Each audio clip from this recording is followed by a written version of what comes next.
Hello friends, you are welcome in PVP video classes.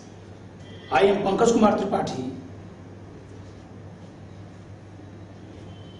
presenting 19th video on the provisions of Transfer of Property Act 1882 in this lecture. In this video lecture, we will discuss the provisions of sale of immovable property as provided in chapter 3 of that, which extends from section 54 to 57. मित्रों, संपत्ति अंतरण अधिनियम 1882 के इस video में मैं संपत्ति अंतरण अधिनियम के अधीन उसके अध्याय 3 की धारा 54 से 57 में जो अचल संपत्ति के विक्रय की बात की गई है उस पर चर्चा करूंगा।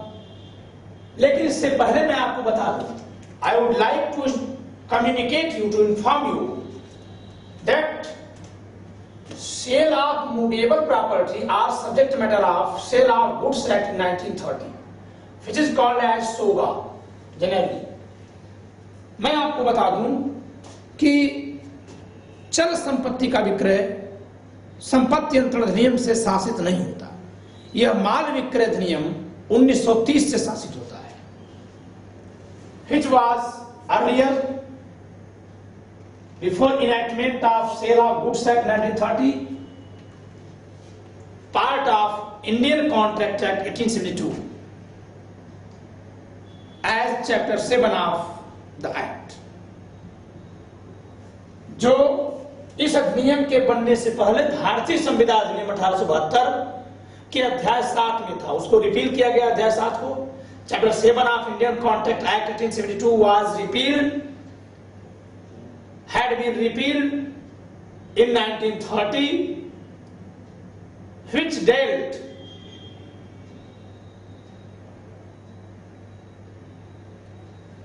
subject matter of sale of movable property, and the provisions related to sale of movable property have been enacted in the new act, Sale of Goods Act 1930. भारतीय संविधान अधिनियम 1872 के अध्याय 7 को 1930 में निर्देशित किया गया इसी अधिनियम के द्वारा। क्यों? क्योंकि इस अधिनियम के बनने से पहले तक चल संपत्ति के विक्रय को भारतीय संविधान अधिनियम 1872 का अध्याय 7 शासित करता था। अब ये एक नया अधिनियम है जिसे सामान्यतः सोगा कहते हैं, सेल ऑफ गुड्स एक्ट, सोगा। तो हमने ये समझ लिया, अब इसको हम हटा देते हैं यहां से। आगे हम लोग सिर्फ इसको समझेंगे। चैप्टर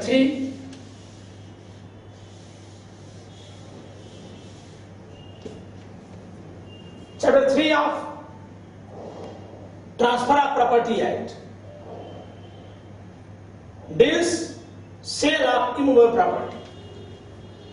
ये अचल संपत्ति के विक्रय को शासित करता है। देयर आर जस्ट 4 सेक्शंस, केवल 4 धाराएं हैं। अगर आप देखेंगे तो इसमें केवल 4 धाराएं हैं। कौन कौन? Section 54 to 57, 54, 55, 56, 57। मैं सबसे पहले बता दूं, section 56 provides provision of marshalling by subsequent purchaser। पश्चातवर्ती क्रेता द्वारा क्रमबंधन की चर्चा करती है। It should be compared with, not with, it should be compared with section 81। 81 क्या है? Marshalling by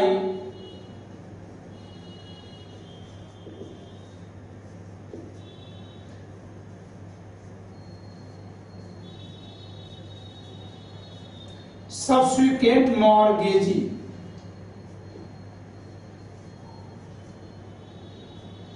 subsequent mortgagee, subsequent purchaser।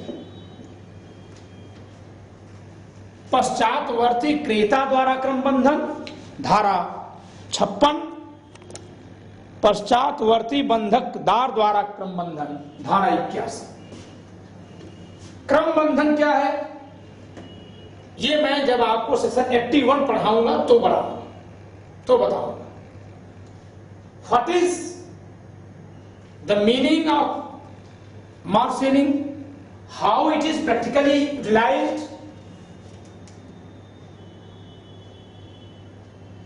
it shall be taught when I will teach the provisions of section 81. But if a question is asked in pre-examination that which section of Transfer of Property Act is based on doctrine of marshalling, is dealt with doctrine of marshalling, then you should give preference to section 81. Though both sections deal doctrine of marshalling, both sections are dealt by doctrine of marshalling. यद्यपि ये दोनों ही धाराएं क्रमबंधन,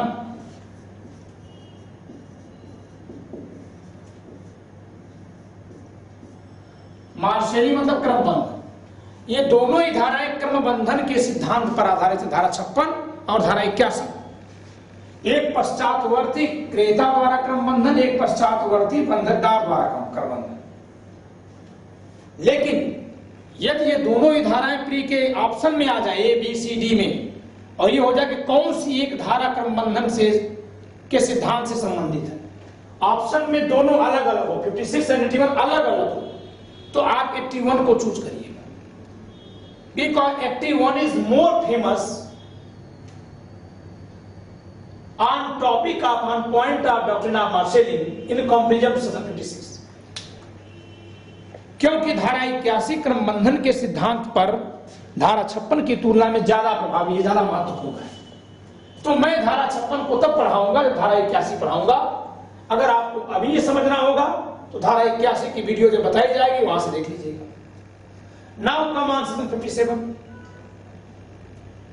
provision by court for encumbrance and sale freed therefrom।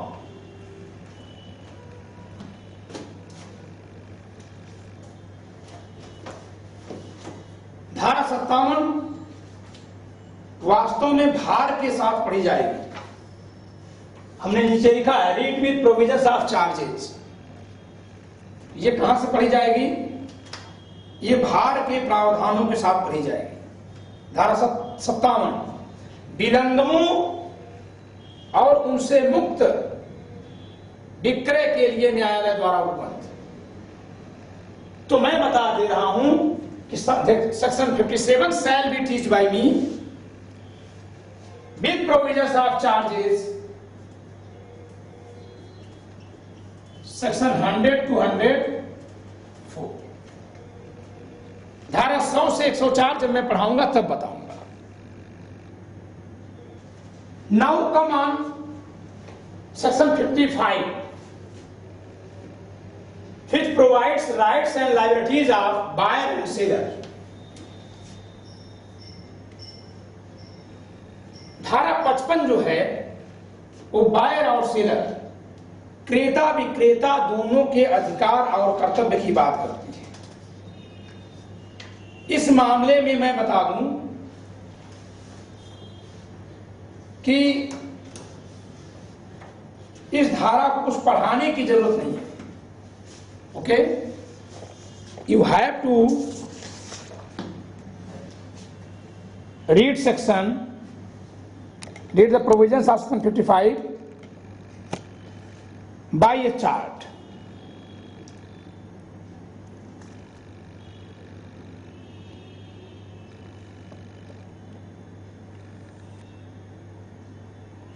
Here,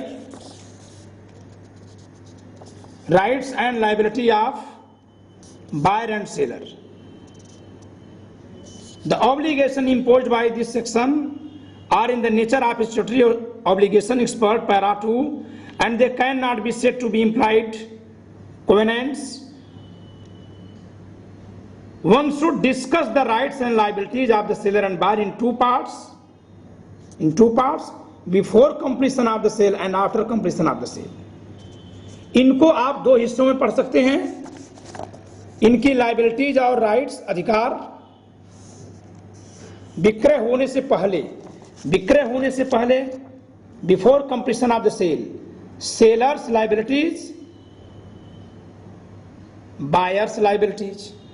sellers liability कहाँ है? 55 class 1 sub class A to disclose material defects, section 55 class 1 sub class B to produce document of title, 55 class 1 sub class C to answer relevant question in respect of property or title, section 55 clause 1 clause D to execute conveyance, section 55 clause 1 subclause E to take care of the property, section 55 clause 1 subclause G, not F, G। F कहाँ गया? जरा F को clear कर लीजिए। You have to clear the clause F. Clause F provides seller's liabilities after completion of sale. After completion of sale, clause F. While clause 1, subclause A, B, C, D, E, and G provides seller's liabilities before completion of sale. But clause F provides seller's liabilities after completion of sale. Okay? तो ये chart जरूर बना लीजिएगा। Do make this chart. Clause G, to pay public charges or outgoings. Seller's right before completion of act, section 55 clause 4 subclause A, right to rents and profits. Okay, right to rents and profits. Here buyer's liabilities before completion of sale, section 55 clause 5, यहाँ पे clause 5 है, this is clause 5 A, to disclose facts materially increasing value, clause 55 clause 5 subclause B, to pay price. There are two liabilities on buyers before completion of sale which have been provided in clause 5 subclause A and B. Section 55 clause 5 subclause A and B.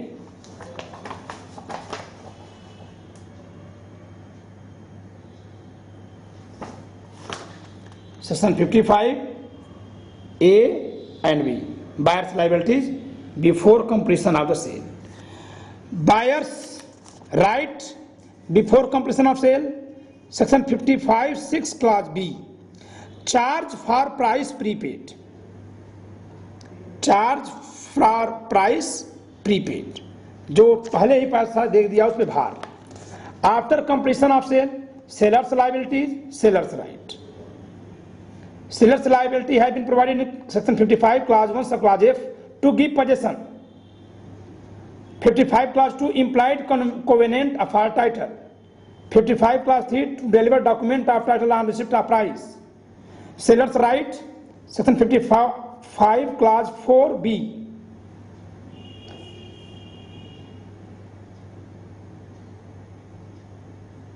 charge for price not paid.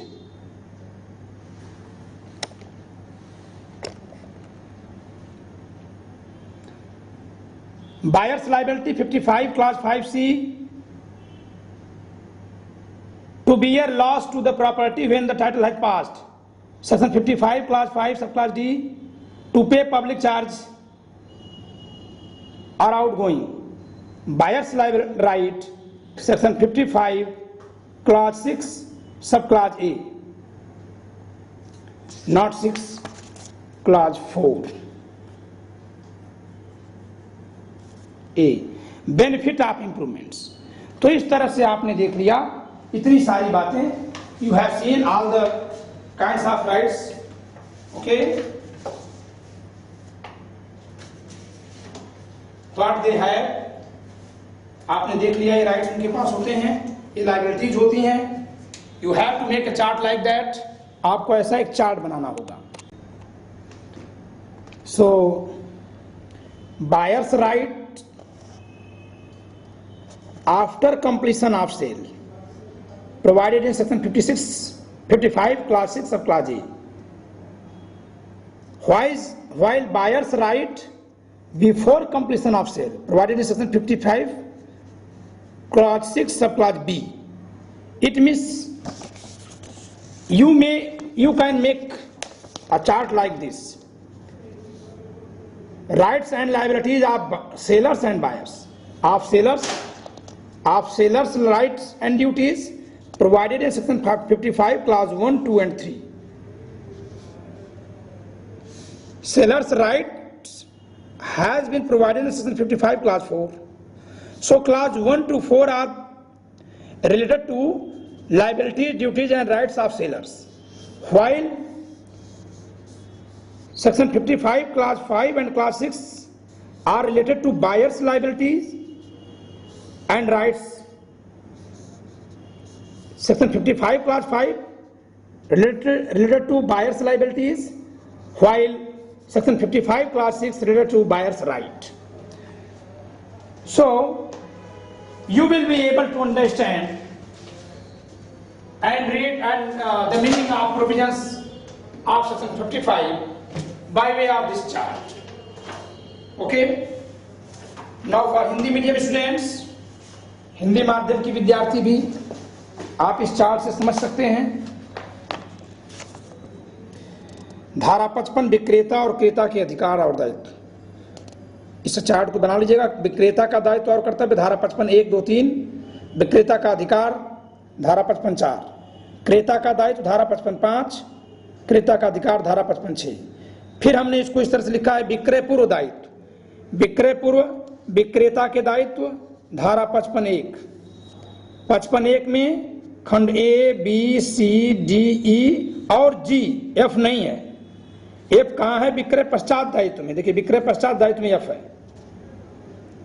ठीक है। क्या क्या है?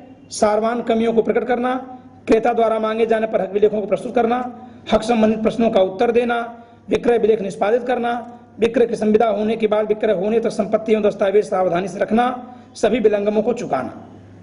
विक्रय पूर्व दायित्व किसका? क्रेता का। धारा 55 खंड 5 ये क्या कहता है? मूल्य वृद्धि करने वाले तथ्यों से विक्रेता को अवगत कराना। बहुत महत्वपूर्ण बात है। प्राय लोग यह ड्यूटी नहीं पूरी करते हैं। एवं क्रय धन का संदाय करना। अगर पहले ही संदाय करना तो पहले संदाय करें। विक्रय पश्चात दायित्व। विक्रय पश्चात दायित्व अगर हम देखें तो विक्रेता का दायित्व धारा 55 खंड 1 एफ एवं खंड 2 और खंड 3 में, यानी च धारा 55 के खंड 1 के खंड उपखंड च में, खंड 2 और 3 में। एफ में च में क्या है? संपत्ति का कब्जा दिलाना। कब्जा दिलाना। हक के संबंध में विवक्षित करारों को पूरा करना। हक विलेख सौंपना। हक विलेख सौंपना इसमें क्या है? यदि भाग मात्र अंतरण करे तो हक विलेख स्वयं अपने पास रखेगा। यदि संपूर्ण को कई लोगों को अंतरित करे तो सबसे बड़े भाग के अंतरती को सौंपेगा। अगर कोई व्यक्ति अपने हिस्से, अपने जमीन का कोई एक टुकड़ा बेचता है तो उसका वह हक विलेख स्वयं के पास रखेगा। लेकिन यदि किसी प्रॉपर्टी का वो कई टुकड़ा करके लोगों को बेचता है तो जिसको सबसे बड़ा टुकड़ा बेचेगा उसको दे देगा। क्रेता के कर्तव्य क्या है? क्रेता के दायित्व विक्रय के बाद, विक्रय के बाद, विक्रय के बाद, वाद नहीं बाद, विक्रय के बाद जो हानि होगी उसको सहन करना और बढ़ाए बकाये मूल्य का ब्याज सहित भुगतान करना। विक्रय पूर्व अधिकार, अधिकारों की बात थोड़ा कर लें। विक्रेता धारा 54 55 खंड 4 उपखंड 1 ए, विक्रय होने तक संपत्ति के लाभों को प्राप्त करना। क्रेता का अधिकार क्या है? धारा 55 खंड 6 उपखंड बी ख, विक्रय पूर्व अदा किए गए क्रय धन पर ब्याज पाना। विक्रय पश्चात अधिकार विक्रेता का धारा 55 खंड 4 उपखंड ख, बकाये क्रय धन को ब्याज सहित पाने का अधिकार एवं प्राप्त होने तक संपत्ति पर धारणाधिकार। अगर विक्रय के बाद धन उसका नहीं दिया जा रहा है तो उसके लिए उसको राइट टू लियन भी है। क्रेता का अधिकार क्या है? संपत्ति से प्राप्त होने वाले लाभ आदि को प्राप्त करने का अधिकार। लेकिन यहाँ एक विशेष बात है, पक्षकारों के उपयुक्त दायित्व अधिकार उनके मध्य हुई संविदा से प्रायः परिवर्तित किए जा सकते हैं। The rights and liabilities duties provided in section 55 are subject to contract, a contrary contract between the parties. ठीक है। अगर वो contrary contract करते हैं तो उसको चेंज कर सकते हैं। तो इस तरह से आपने धारा 55 को पढ़ लिया। Now we should focus on section 54। Section 54 is very very important section of the chapter. Actually, this section is in 4 paras. Para 1 defines the term sale. Para 1. Para 4, the last para defines the phrase contract for sale. इसका पहला para विक्रय की परिभाषा करता है, जबकि चौथा para संविदा विक्रय की संविदा को परिभाषित करता है। While para 2 and para 3 provide sale how made, registration of instrument when mandatory when optional। तो इस तरह से हमने इसको 2 भाग में बांटा है, classified the 4 paras, all the 4 paras of section 54 into 2 groups। Definitions of 2 terms have been given in the 2 paras। The first para defines the term sale। पहला पैरा विक्रय की परिभाषा करता है, अचल संपत्ति के विक्रय की। Define the phrase sale of immovable property। While the last para defines the phrase contract for sale। जबकि चौथा पैरा विक्रय की संविदा को परिभाषित करता है। ये हमेशा परीक्षा में पूछे जाते हैं। जबकि सेल हाउ मेड विक्रय कैसे किया जाएगा, इसके बारे में पैरा 2 और 3 है। हम पहले विक्रय कैसे किया जाता है इस पर चर्चा कर लें, फिर इसके बाद डिफिनेशन पे चर्चा करेंगे। Sale how made. Sale how made when registration of instrument of sale deed is mandatory। para 2, if it is transfer of an intangible immovable property। अगर वो अदृश्य अचल संपत्ति का अंतरण है, अमूर्त अचल संपत्ति का अंतरण है, अमूर्त अचल संपत्ति का विक्रय है, तो उसका रजिस्ट्रेशन हमेशा जरूरी होगा। If it is sale of tangible immovable property but only of value of 100 rupees or upwards। अगर मूर्त संपत्ति, मूर्त अचल संपत्ति का अंतरण है, तो पंजीकरण केवल तब जरूरी है जबकि उस संपत्ति का मूल्य 100 रुपया या उससे अधिक हो। Otherwise para 3, registration of instrument is optional in case of transfer of N immovable property, N immovable tangible property of value of less than 100 rupees. अगर 100 रुपए से कम मूल्य की मूर्त संपत्ति का, मूर्त अचल संपत्ति का अंतरण है, तो उसके लिए रजिस्ट्रेशन जरूरी नहीं है। But here you have to notice it that as per provisions of registration act section 17 and 18 in state of UP there is no such kind of division।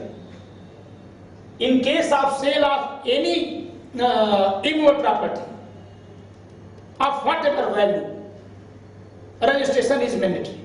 उत्तर प्रदेश में अचल संपत्ति का दाम से कोई मतलब नहीं है, चाहे वो कितने भी मूल्य की हो, यदि उसका विक्रय किया जाएगा, अचल संपत्ति का विक्रय होगा, तो वहां पे रजिस्ट्रेशन जरूरी है। So why it means para 3 of section 54 is not applied in UP.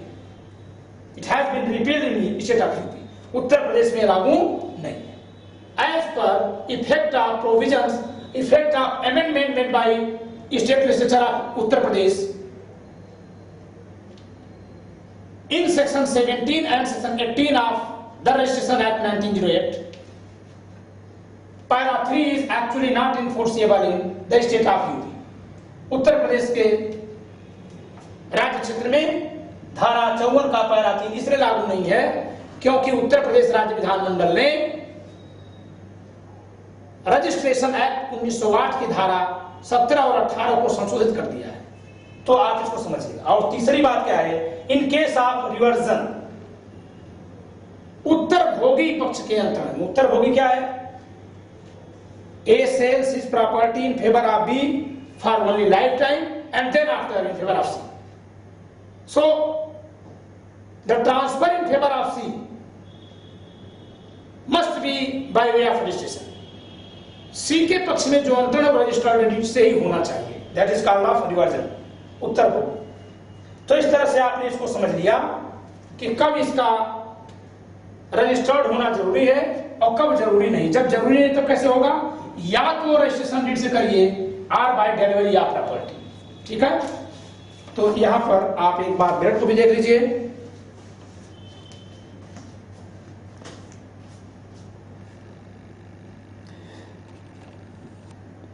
Such transfer in the case of tangible immovable property of the value of 100 rupees and upwards, one, or in the case of reversion or other intangible thing, can be made only by a registered instrument. Para 2. In the case of tangible immovable property of value less than 100 rupees, such transfer may be made either by a registered instrument or by delivery of the property. यानी तीसरे para में जो बात लिखी गई है, ऐसी case में या तो रजिस्टर्ड डॉक्यूमेंट से करिए या संपत्ति के कब्जे के परिणाम से। तो इस प्रकार आपने पैरा 2 और 3 को पूरी तरह से पढ़ लिया। मैं इसको यहां से डेल कर दिया।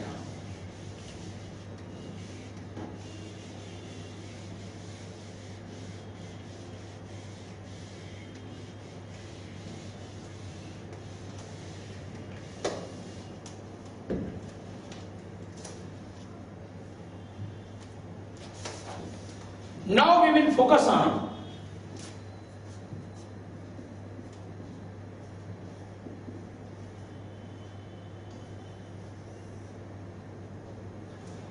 will focus on para 1 and para 4. Para 1, as per provisions of para 1, which defines sale of immovable property. Sale of immovable property means exchange of ownership of an immovable property for a price. Sale is a transfer of ownership in exchange for a price paid or promised, or part paid or part promised and part promised. विक्रय संपत्ति के स्वामित्व का अंतरण है।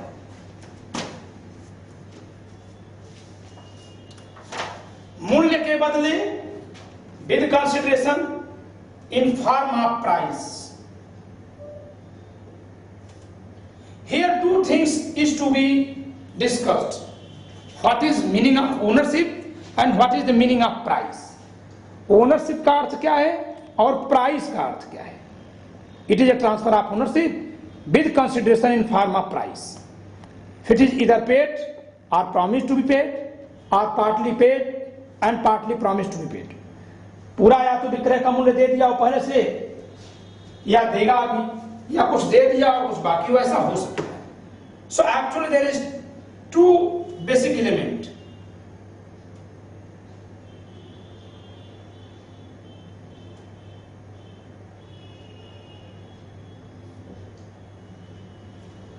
Transfer of ownership in form of consideration of price. मूल्य के बदले, what is meaning of price? Price means consideration in form of currency of the nation. राज्य में चल रही मुद्रा के बदले अगर लिया जाएगा तो उसे कहा जाएगा प्राइस। लेकिन कंसिडरेशन या तो प्राइस के बदले होगा या किसी दूसरे थिंग के बदले होगा। If ownership is transferred with consideration in form of other thing, ownership of another thing, then it is exchange. If ownership is exchanged with price, then it is sale. यदि स्वामित्व का अंतरण मूल्य के बदले हो रहा है तब यह क्या है? यह विक्रय है। लेकिन यदि यह अंतरण अन्य वस्तु के मूल्य के रूप स्वामित्व के बदले हो रहा है तो यह विनिमय है। अब प्रश्न यह है कि what is meaning of price? Price, the term price is defined, has been defined in section 2 clause 10 of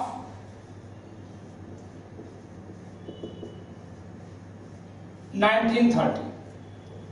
लेकिन मैं इस definition को नहीं लेता। I do not like to prefer this definition because this definition was defined provided in 1930 while the definition of the term sale under section 54 of transfer of property have been provided in 1882.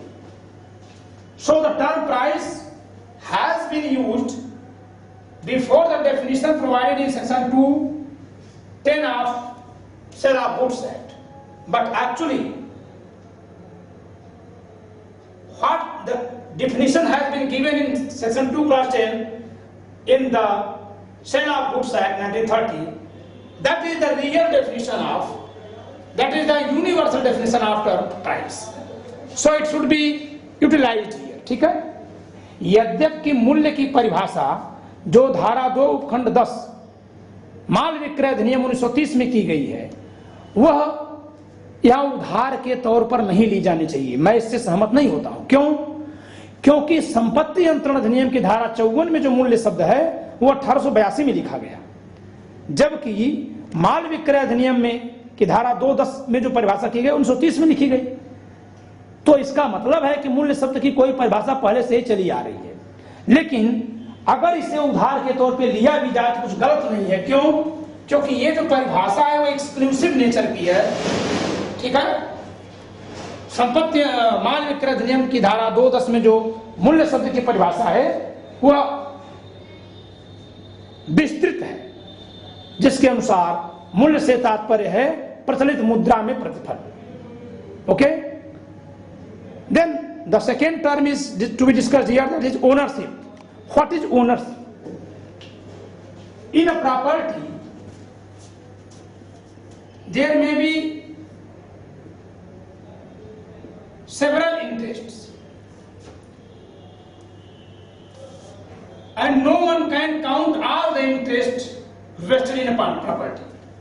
किसी भी संपत्ति में जितने भी हित हैं सबको गिना नहीं जा सकता। So in every property there are indefinite number of interests. Transfer of ownership means transfer of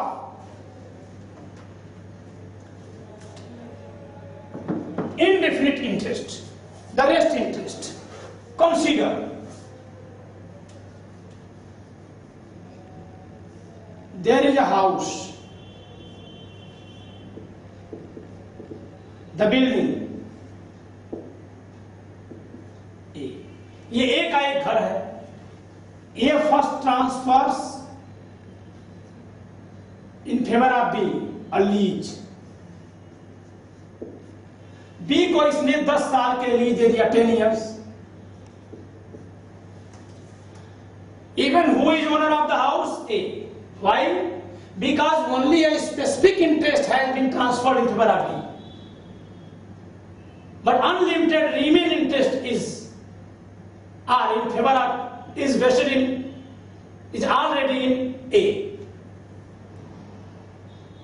संपत्ति में का एक हित केवल जो है वो बी को दिया गया है और सारे हित ए के पास है। सारे हित का मतलब अनलिमिटेड इंटरेस्ट। देखना पड़ता है who hold unlimited interest. Ownership belongs to him. But a person who has countable interests in a property is never a owner of the property. जिस व्यक्ति के हितों की गणना की जा सके वो कभी स्वामी नहीं है। जिसके हितों की गणना न की जा सके स्वामी हुआ है। Then A transfers all his rights in favor of C. It is transfer of ownership. Though C cannot eject B because transfer in favor of C is subsequent to the lease. It means transfer of ownership in favor of C is subject to the transfer of lease, the creation of lease in favor of B. B के पक्ष में 10 वर्षों का पट्टा किया है, A ने अपने घर का पट्टा B के फेवर में 10 वर्षों के लिए किया, फिर इसके बाद मकान C को बेच दिया। Can he do so? Yes. Even then it is transfer of ownership. Though C is not entitled to take possession because B is already entitled to 10 years from the date of transfer, for the date of acquisition of lease, पट्टा की तारीख से 10 वर्षों तक B कब्जे में रहेगा। इस नाते सी अगर मकान खरीद भी लेगा तो भी घर में नहीं रह पाएगा। फिर भी माना जाएगा कि सी के फेवर में सी अगर घर खरीद भी लेगा तो भी घर में कब्जे में नहीं आएगा। फिर भी ये माना जाएगा कि सी के पक्ष में स्वामित्व का अंतरण हुआ है। क्यों? क्योंकि सी के हित पक्ष में जिन हितों का अंतरण है उनकी गणना कर पाना संभव नहीं है।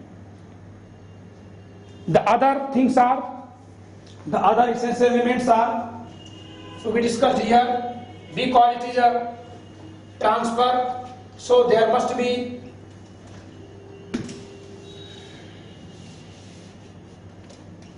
the essential element of sale are competent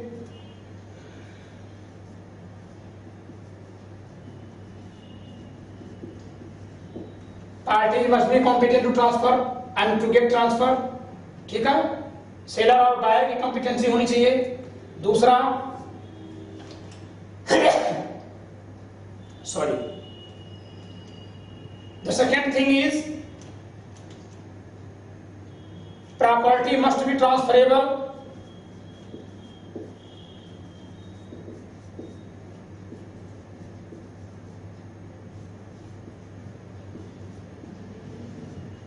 Third thing is consideration।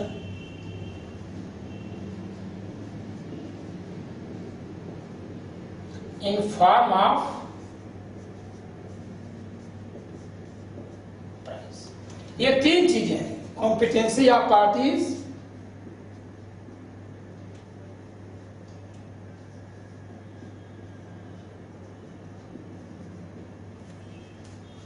ये तीन चीजें हैं। ठीक है, विक्रय के आवश्यक तत्व में क्या क्या? Essential element of sale is competency of parties, the person who transfer his right through sale is called as seller, the person in whom favour the property is transferred by way of sale is called as buyer. ठीक है, जो संपत्ति अंतरित करता है वो विक्रेता और जिसके पक्ष में करता है वो क्रेता। कॉम्पिटेंसी क्या है? Both person must be eager person, but to be seller the person must have competency provided in section 7। Seller के लिए क्या जरूरी है कि वह संविदा के लिए सक्षम हो और संपत्ति के अंतरण का हकदार हो या हकदार के द्वारा प्राधिकृत हो। To be seller the competency has been provided in section 7 of the act. It means to be seller a person must be competent to contract and he must be entitled to transfer the property or must be authorized by a person who is entitled to transfer the property by way of sale। Okay, but to be buyer, any person may be buyer, but he must be a legal person, whether he is competent to contract or not। So even a person, a child in womb who is a legal person is competent to be buyer। यद्यपि अर्थात कोई बच्चा जो गर्भ में है वह भी अंतरित हो सकता है। क्यों अंतरित हो सकता है? क्योंकि उसके तरफ से कोई और उसके पक्ष में खरीद सकता है। The second thing is property must be transferable, okay, and the third thing is consideration must be in price। So you have been taught section 54 except para 4 of the section which defines contract for sale। विक्रय की संविदा की बात करते हैं। What is contract for sale? There is difference between sale and contract for sale। Sale is an executed contract for sale। If a contract for sale is executed, it is called sale। But for sale, if a contract is executed only, it is contract for sale। यदि कोई विक्रय की संविदा के अनुसार विक्रय कर दिया जाए तब तो वह विक्रय है, लेकिन विक्रय के लिए अगर संविदा की जाए तो विक्रय की संविदा है। It is provided, it is defined as a contract for the sale of immovable property is a contract that the sale of such property shall take place on terms settled between the parties। It doesn't itself create any interest in or charge of such property। यहां पे आप mention करिएगा read with section 53A। With the fifth para, पांचवें para के साथ आपको लिखना होगा read with section 53A part performance.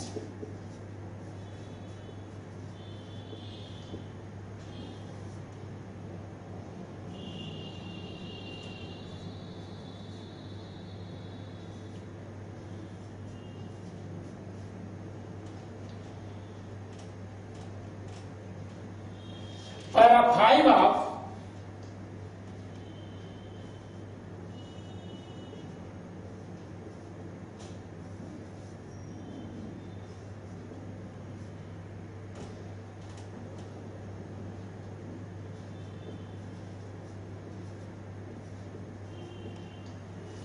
Part performance. धारा 54 का 5वां पैरा भागिक पालन धारा 53 क के साथ पढ़ा जाना चाहिए। Should be read with section 53 para 5 should be read with section 53 भागिक पालन part performance. Okay, and another question generally asked in mains examination as a short answer is differentiate between sale and contract for sale। विक्रय और विक्रय की संविदा के बीच अंतर करें, ठीक है।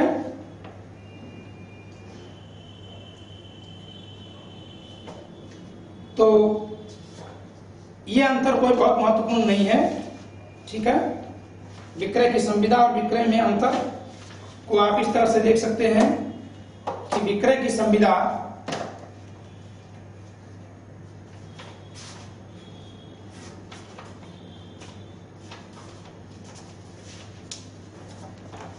इसको हमारे नोट से देखिए,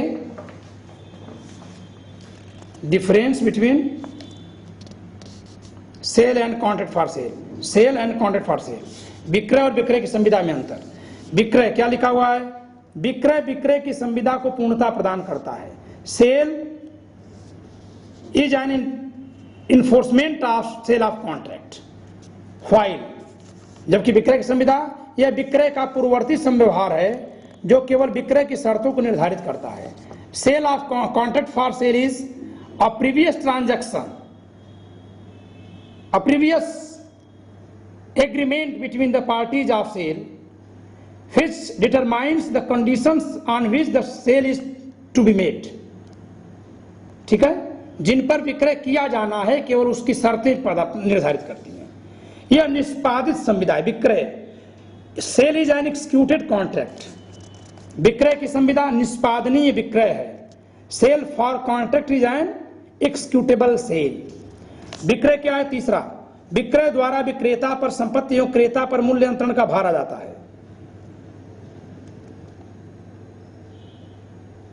burden of transfer of property arised on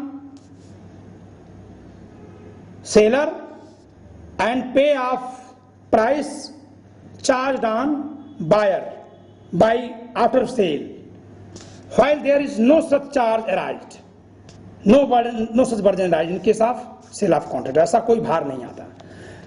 विक्रय से क्या होता है, क्रेता एवं विक्रेता को क्रमशः अंतरित संपत्ति में एवं प्रतिफल में हित प्राप्त हो जाता है।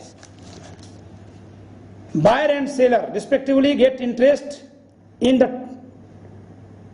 Transferred property and in consideration while no such kind of interest is obtained by any of the properties only on the basis of contract for cell, जबकि विक्रय की संविदा में ऐसा कोई हित प्राप्त नहीं होता है। सेल सामान्यतः पंजीकरण आवश्यक है, generally registration is essential required mandatory. In case of contract for sale विक्रय की संविदा में सामान्यतः आवश्यक नहीं, किंतु यदि भागिक पालन का बचाव लेना हो तो पंजीकरण आवश्यक। धारा 53 का, 52 का नहीं, 53 का।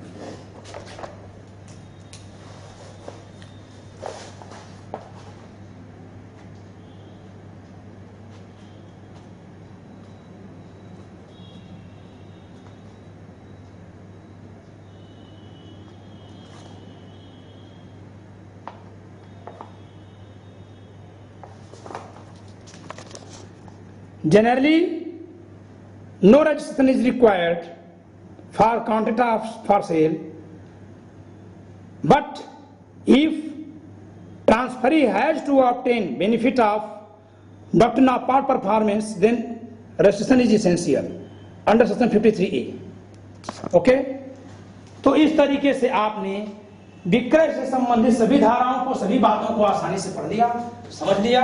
उम्मीद है कि आप इससे लाभ उठाएंगे। Thank you. I think, I hope that you will be fully acquainted with the provisions of on sale except section 56 and 57, which I will teach you later। धारा 56 और 57 के सिवा अन्य सभी धाराओं के प्रावधानों को आपने समझ लिया होगा, ऐसी मैं उम्मीद करता हूं। धन्यवाद। Okay, bye.